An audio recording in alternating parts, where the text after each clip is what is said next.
বাস থেকে নেমে একে একে বের হচ্ছেন মিরাজ, তামিম, এবাদতরা। অস্ট্রেলিয়াকে হারাতে এরই মাঝে টাইগাররা শুরু করে দিয়েছে নিজেদের প্রস্তুতি। টিম বাস থেকে নেমে সোজা জিমের মধ্যে, সেখানেই নিজেদের গা গরম করছে টাইগাররা।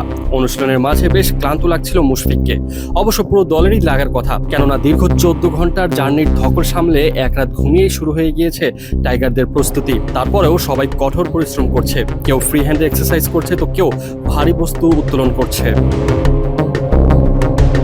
জিম সেশনে বেশ সিরিয়াস মেহেদী হাসান মিরাজ। সদ্য শেষ হওয়া টেস্টের জয়ের অন্যতম নায়ক ছিলেন তিনি। বলার অপেক্ষা রাখে না, পিচের কন্ডিশন বিবেচনা করে তৃতীয় ও চতুর্থ দিনে আবারও ঝলক দেখাতে পারেন এই অলরাউন্ডার।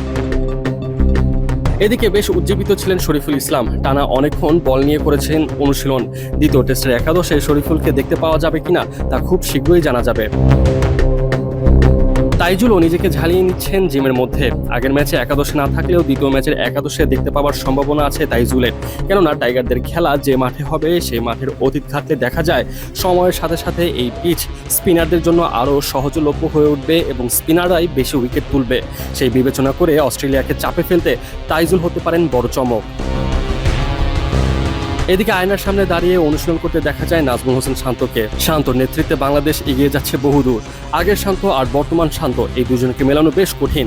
সময়ের সাথে সাথে আরও বেশি পরিণত হচ্ছেন তিনি। সামলাচ্ছেন টেস্ট দলের অধিনায়কত্ব, সাথে ব্যাট হাতেও নিয়মিত করে যাচ্ছেন পারফর্ম। অস্ট্রেলিয়ার বিপক্ষে দ্বিতীয় ম্যাচেও জয়লাভ করতে হলে শান্তকে ব্যাট হাতে রাখতে হবে বড় অবদান। আগামী 22 আগস্ট অস্ট্রেলিয়ার বিপক্ষে দ্বিতীয় টেস্ট ম্যাচ খেলতে মাঠে নামতে যাচ্ছে বাংলাদেশ। এরই মাঝে নিজেদের প্রস্তুতি শুরু করে দিয়েছে টাইগাররা।